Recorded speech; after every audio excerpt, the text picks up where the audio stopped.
여러분 지난주에 담임 목사님의 설교 말씀이 기억나십니까? 네, 와, 우리 전사님 참 용감하게. 예, 저도 가끔씩 설교를 들을 그 순간 참 마음의 감동으로 설교를 듣는데 한 주를 지나가면서 참 많이 잊어버릴 때가 참 많은 것을 제 자신의 모습을 돌아봅니다. 여러분, 우리가 주일에 들었던 말씀을 한 번 듣고 잊어버리는 것이 아니라 마음에 계속 새겨서 그 말씀을 따라 순종하는 우리의 삶이 되었으면 좋겠습니다. 지난주 목사님께서 마태복음 12장 22절에서 32절 말씀을 통해 성령을 통한 하나님 나라라는 제목으로 말씀을 전해주셨습니다. 기억나십니까? 네. 우리 그 말씀 한번 떠올려보면서 먼저 설교를 시작했으면 좋겠습니다. 사복음서 중에서 마태복음은 유대인들을 통한 유대인을 위한 복음이라고 했습니다. 그래서 하나님 나라, 하나님이란 이름을 직접 부르는 것을 끌어해서 하나님 나라라는 말 대신에 뭐라고 한다고 했습니까? 예, 천국. 예, 하늘나라를 한자로 번역해서 천국으로 썼다고 했습니다. 그런데 마태복음에 이 하나님 나라는 용어가 4번이 사용되는데 이 하나님 나라가 쓰이는 곳은 아주 중요하고 충격적인 곳에서 이 하나님 나라라는 용어가 쓰여지고 있다고 했습니다.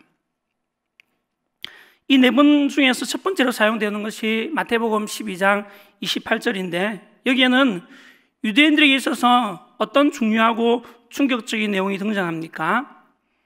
하나님 나라가 이미 너희에게 임했다는 것이었습니다. 하나님 나라가 이미 너희에게 임했다.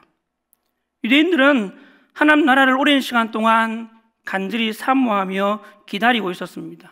그런데 그 나라가 이미 임했다니 얼마나 당황스럽고 충격적인 소리로 들렸겠습니까? 예수님은 하나님 나라가 이미 임했다는 이 충격적인 말을 선포하시면서 그 나라가 어떻게 임했다고 하십니까? 성령을 통하여. 성령을 통하여. 예수 그리스도와 함께 하셨던 성령을 통하여 하나님의 나라가 임했다는 것입니다. 예수님의 공생의 시작을 알리는 요한의 세례에서부터 성령님은 예수님과 함께 하셨습니다. 그리고 광야에서 마귀에게 시험을 받으실 때도 성령님은 함께 하셨으며 예수님께서 십자가에 못 박혀 죽는 그 순간까지도 성령님은 함께 하셨습니다. 예수님과 함께 하셨던 바로 그 성령을 통하여 하나님의 나라가 이미 임했던 것입니다. 그러므로 우리들 또한 성령 충만을 간절히 사모하며 성령을 통한 하나님 나라를 사모하며 살아갑시다 하는 말씀을 전해주셨습니다. 기억나십니까? 네. 그리고 이제 예수님께서 부활 성천하신 이후 성령 하나님이 이 땅에 강림하심으로 하나님 나라가 어떻게 이 땅 가운데 확장되어 가는지를 보여주는 것이 바로 사도행전의 이야기입니다. 그런 의미에서 사도행전은 성령행전이라고도 했습니다. 특별히 오늘 우리가 함께 살펴볼 사도행전 2장은 성령님이 이 땅에 강림하시는 장면을 보여주고 있는 내용입니다. 오늘 본문의 내용을 살펴보기에 앞서서 먼저 간단히 사도행전 1장 내용을 살펴보도록 하겠습니다. 사도행전은 누가가 누가복음에 이어서 데오빌라에게 쓴 편지입니다. 누가복음에는 예수님의 출생에서부터 예수님께서 부활 성천하신 때까지의 일이 기록되어 있었습니다. 그리고 이제 본서에서는 그 이후의 일들을 기록합니다. 예수님은 십자가에 달려 돌아가시고 3일 만에 부활하시고 하신 이후 40일 동안 이 땅에 계시면서 제자들에게 자신을 보이시며 자신의 부활을 증거하시고 하나님 나라의 일을 말씀하셨습니다. 그리고 제자들에게 예루살렘을 떠나지 말고 아버지께서 약속하신 것을 기다리라고 당부하십니다. 아버지께서 약속하신 것이 무엇이었습니까? 바로 성령님이었습니다. 예수님은 너희가 몇 날이 못 되어서 성령으로 세례를 받으리라고 말씀하셨습니다. 그리고 예수님은 오직 성령이 너희에게 임하시면 너희가 권능을 받고 예루살렘과 온 유대와 사마리아 땅까지 이르러 내 증인이 되리라고 말씀하시고 제자들이 보는 앞에서 하늘로 올리어서 가셨습니다. 그 이후 제자들과 예수님을 따르던 사람들은 예루살렘의 한 다락방에 모여서 한 마음으로 간절히 기도합니다.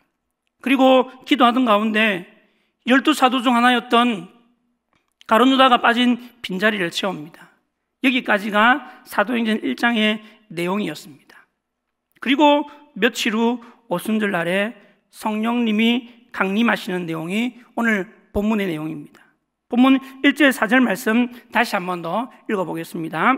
우리 1절에서 4절 말씀 같이 한번 읽겠습니다. 시작. 오순절 날이 이미 이르매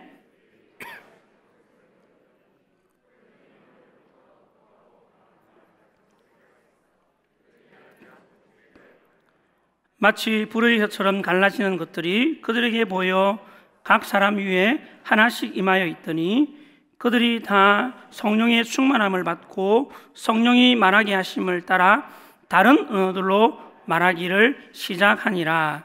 아멘. 오순절 날이 이미 이르매, 그날이 언제였다고 말합니까?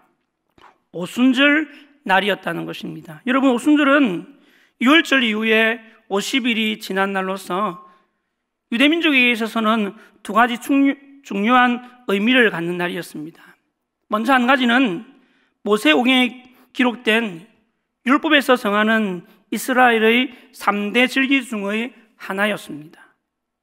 출애굽기 23장 14절에서 19절 말씀해 보면 하나님께서 이스라엘 백성들에게 너는 매년 3번 내게 절기를 지키라고 명령하십니다. 그리고는 3가지 절기를 말씀하시는데 첫 번째가 무교병의 절기 곧 유월절이었고, 두 번째가 맥추절 또는 칠칠절이라고도 하는 오순절이었습니다.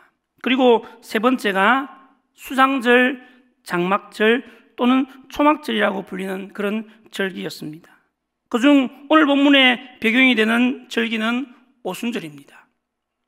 이 오순절은 맥추절, 칠칠절이라고도 하는데 어떤 날이냐 하면 맥추절이란 말은 보리나 혹은 밀추수에 대한 감사의 절기를 의미하는 것입니다. 그런데 이 날이 언제였냐 하면 무교절, 곧 유월절로부터 7주 후라고 해서 칠칠절 혹은 50일째 되는 날이라고 해서 오순절이라고 불리어졌다는 것입니다. 이와 같은 의미에서 이 오순절은 풍성한 수확을 주신 하나님께 대한 감사를 고백하는 추수감사주일이었습니다. 그리고 또 다른 한 가지 유대민족에 있어서 오순절의 의미는 율법 수요를 기념하는 절기였다고 합니다. 이 절기가 언제부터 지켜지기 시작했는지 정확하게 알 수는 없지만 추정하기로는 신구약 중반기 정도부터 지켜졌던 것으로 알려져 있습니다. 이 시기에 이스라엘 백성 공동체 안에 율법의 중요성이 크게 부각되던 시기였습니다. 그러면서 모세가 시내산에서 하나님께로부터 율법을 부여받은 날을 기념하여서 지키기 시작하는데 그날이 바로 이날 오순절이었던 것입니다. 그러므로 사도행전이 기록된 당시 오순절은 유대인들에게 중요한 절기로 여겨졌고 오순절 절기를 지키기 위해 많은 디아스포라 유대인들까지도 예루살렘에 와 있었던 것입니다. 여러분, 이와 같은 의미를 담고 있는 오순절 날에 하나님께서 성령님을 보내주신 이유가 무엇일까요? 많은 날들이 있지 않습니까? 많은 날들이 있음에도 불구하고 하나님께서 굳이 이 날을 선택하신 이유가 무엇일까요? 한 가지는 오순절 성령 강림으로 인해 영적 추수의 때가 이르렀음을 보여주기 위함이었던 것입니다. 그래서 성령 강림 이후에 곧바로 사도행전 2장 14절 이하에 보면 베드로의 설교를 통해서 3,000명이 회개하고 세례를 받는 장면이 기록되어 있는 것을 볼 수가 있습니다. 그리고 또 다른 한 가지는 성령 강림을 통하여 각 사람의 심령에 성령님이 임하심으로 모세를 통해 부여받은 돌비로 된 율법이 아니라 이제는 예레미야가 예언했던 것처럼 하나님의 법을 우리의 마음에 새기게 되었음을 깨닫도록 하시기 위하여 그날을 선택하여 성령을 보내주셨던 것입니다. 하나님은 이와 같은 의미를 담아 오순절날에 성령님을 보내주셨던 것입니다. 그날도 그들은 늘 함께 모이던 그 다락방에 함께 모여 기도하고 있었습니다. 그런데 바로 그때 갑자기 하늘로부터 급하고 강한 바람 같은 소리가 나더니 그들이 앉은 온 집이 큰 소리로 가득해지는 것입니다. 그리고 불의 혀처럼 갈라지는 것들이 보이더니 그것들이 각 사람 머리 위에 하나씩 임하는 겁니다. 그리고는 그들이 지금까지 한 번도 배워보지 않았고 말해보지도 않았던 다른 언어로 말하기 시작하는 겁니다. 정말로 신비로운 일이 그들에게 일어나는 것입니다. 여러분들이 이들이 경험했던 이 신비로운 세 가지 현상들은 구약시대에 하나님께서 자신을 나타내실 때 일어났던 바로 그 현상들이었습니다. 하나님이 자신을 보이실 때마다 이와 같은 현상들을 통해서 하나님은 자신을 나타내었던 것입니다. 다시 말하면 하나님께서 바로 그곳에 그들 가운데 임하셨다는 것입니다. 어떻게요? 하나님의 영이신 성령을 통해서. 여러분, 이 사건을 일컬어서 오순절 성령 강림 사건이라고 부릅니다. 이것은 하나님의 영이신 성령님께서 이 땅에 공식적으로 임하신 것을 보여주는 사건이었습니다. 다시 말하면 이제 성령님이 역사하시는 새 시대가 열려지게 되었음을 알리는 역사적인 사건이었다는 것입니다. 그렇다면 여러분, 오순절 성령 강림 사건과 같은 동일한 일이 이 땅에 또다시 재현될 수 있을까요? 가끔씩 이와 같은 주장을 하는 사람들이 있습니다. 오순절 성령 강림 사건은 오늘날에도 동일하게 일어날 수 있다. 오순절 성령 강림 사건은 오늘날에도 동일하게 일어나고 있다. 여러분 어떻습니까? 맞는 것 같습니까? 틀린 것 같습니까? 여러분, 오순절 성령 강림은 역사 속에서 한 번만 일어났던 단회적인 사건입니다. 또다시 이와 같은 동일한 사건은 일어나지 않는다는 것입니다. 왜냐하면 성령님이 이미 이 땅에 오셨기 때문에 또다시 반복해서 올 일이 없다는 이야기입니다. 그런데 사도행전에 보면 이와 비슷한 사건이 한 번 더 일어나는 것을 볼 수가 있습니다. 사도행전 10장에 보면 베드로가 이달리아 부대의 백부장이었던 이방인 고넬료의 집에 초청을 받아서 갑니다. 사실 베드로는 별로 그곳으로 가고 싶은 생각이 없었습니다. 그런데 하나님께서 한상 가운데 그에게 나타나셔서 가라고 말씀하시는 겁니다. 그래서 어쩔 수 없이 하나님의 보냄을 받고 베드로가 그곳에 갑니다. 베드로가 고넬료 집에 가니까 고넬료가 그의 가족들뿐만 아니라 가까운 친구들까지 다 불러 모아서 그가 집에 모여 있는 겁니다.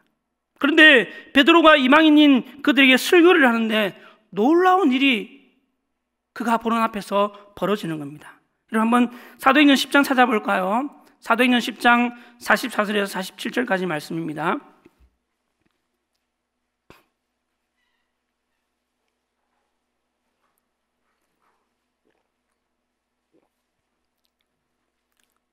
사도행전 10장 44절에서 47절까지 말씀 같이 한번 읽도록 하겠습니다. 시작. 베드로가 이 말을 할 때에 성령이 말씀 듣는 모든 사람에게 내려오시니 베드로와 함께 온 할례 받은 신자들이 이방인들에게도 성령 부어주심으로 말미암아 놀라니 이는 방언을 말하며 하나님 높임을 들음이라. 이에 베드로가 이르되 이 사람들이 우리와 같이 성령 받았으니 누가 능히 물로 세례 베풀음을 금하리요 하고 이방인들에게도 성령 부어주심으로 말미암아 놀라니 이는 방언을 말하며 하나님 높임을 들음이라. 사도행전 2장의 사건이 유대인들에게 성령이 임한 사건이었다면 사도행전 10장의 사건은 이방인들에게도 성령이 임하였음을 보여주는 사건이었습니다. 그때까지만 하더라도 유대인들은 이방인들을 하나님의 구원에서 제외된 자들이라고 상했습니다. 이방인들은 그들과 함께 하나님 나라 백성으로 하나님 나라에 들어갈 수 없다고 여겼습니다. 그래서 하나님은 유대인 성도들에게 하나님께서 이방인들에게도 성령을 부어 주신 것을 알게 하시기 위해서 이와 같은 것을 보게 했던 것입니다. 그래서 하나님은 오순절 성령 강림 때 일어났던 현상을 다시 한 번 더 그들에게 보여주셨던 것입니다. 그러나 오순절 성령 강림 사건의 현상이 나타났다고 해서 그것이 오순절 성령 강림 사건과 동일한 사건은 아니었다는 것입니다. 다시 말하면 오순절 성령 강림 사건은 재현될 수 없는 단회적인 사건이었음을 말하고 있는 것입니다. 이처럼 성령님이 임함으로 성령으로 충만해진 제자들을 통해 어떤 일이 일어납니까? 본문 5절에서 8절까지 말씀 같이 한번 읽겠습니다. 함께 읽겠습니다. 시작. 그때 경건한 유대인들이 천하 각국으로부터 와서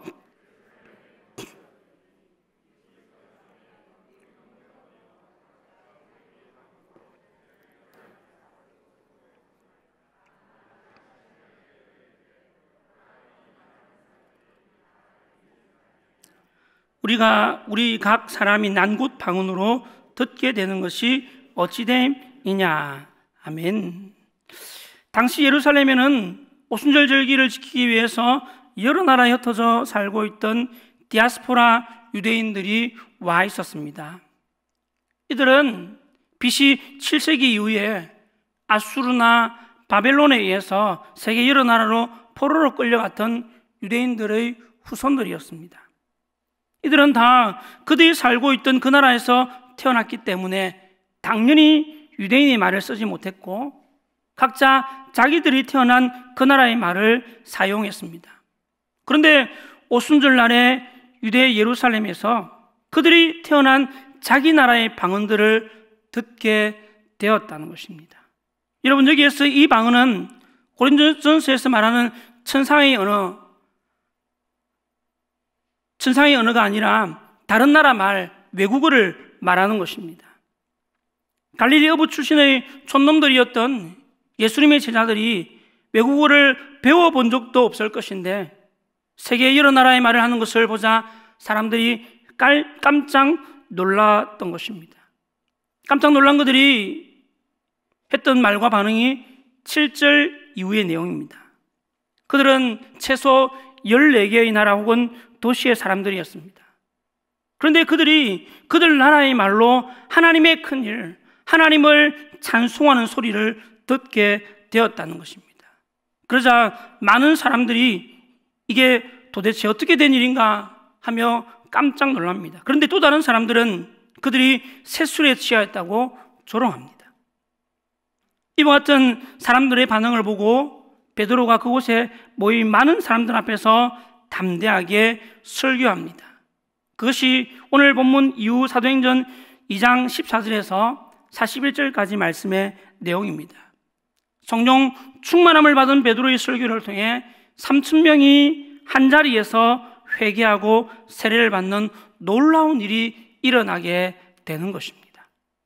어떻게요? 성령 충만함을 받음으로. 그리고 이렇게 시작된 초대 예루살렘 교회의 모습이 42절부터 47절까지 말씀에 기록되어 있는 것을 볼 수가 있습니다. 여러분, 오늘 우리가 살펴본 오순절 성령 강림 사건은 2000년 기독교 역사에 있어서 정말 중요한 사건이었습니다. 뿐만 아니라 오늘 우리에게도 중요한 메시지를 주고 있습니다. 오늘 설교의 서두에서 말씀드렸던 것처럼 오늘 본문은 우리에게 하나님의 나라는 성령을 통해서 이루어져 간다는 사실을 우리에게 말씀해 보여주고 있는 것입니다. 그래서 하나님은 이 땅에 성령님을 보내오셨고 성령님의 역사로 말미암아 이 땅에 하나님의 나라가 확장되어 가도록 했으며 오늘 우리에게까지 하나님 나라의 복음이 전파되도록 해 주셨던 것입니다. 그렇다면 여러분, 오늘 우리에게 주신 사명이 무엇일까요? 오늘 오순절 성령 강림 사건의 이 역사를 우리가 말씀을 통해서 보면서 하나님께서 우리에게 다시금 부여하시는 사명이 무엇일까요? 우리들 또한 이 복음을 전함으로 하나님 나라를 확장시켜 가야 한다는 것입니다. 우리들 또한 하나님께서 성령님을 보내오셔서 그 성령을 통해서 수많은 믿음의 사람들을 통해 복음이 선고되어졌던 것처럼 오늘 이 시대를 살아가는 우리들 또한 이 하나님 나라의 복음을 확장시켜 가야 한다는 것입니다. 그런데 어떻게 이것이 가능하다고 말씀합니까? 성령을 통하여, 성령을 통하여, 성령을 통하여 하나님의 나라가 확장되어 감을 우리에게 말씀해 주고 있는 것입니다. 여러분, 오순절 성령 강림 사건은 다시 이 땅에 재현될 수 없습니다. 그러나 성령으로 충만함을 받는 일은 오늘 이 땅에 계속해서 되어 가야 하고 또한 계속되고 있는 사실임을 믿으시기를 바랍니다. 하나님은 성령님을 이 땅 가운데 보내셔서 그 성령으로 우리가 충만해지도록 하나님 우리에게 은혜를 베풀어 주셨습니다. 그래서 사도 바울은 성령의 충만함을 구하라, 성령의 충만함을 받으라고 계속해서 우리에게 권면하고 있는 것입니다.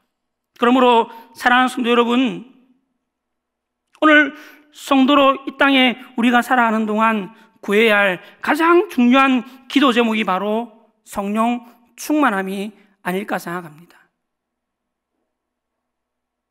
성령 충만함을 받을 때 마귀의 어떤 유혹 앞에서도 이길 수 있는 강한 용사가 될 수 있고, 성령 충만함을 받을 때 인생의 수많은 혼란과 고난 앞에서도 믿음으로 든든히 이겨낼 수 있을 뿐만 아니라 성령 충만함을 받을 때 하나님께서 우리에게 맡기신 이 복음 전파의 사명을 감당할 수 있으며, 성령 충만함을 받을 때 예수님께서 피로 값주고 사신 주님의 교회를 든든히 세워갈 수 있고, 또한 성령 충만함을 받을 때 하나님 나라의 땅 가운데 이루어가는 일에 주역으로 사용될 수 있기 때문인 것입니다.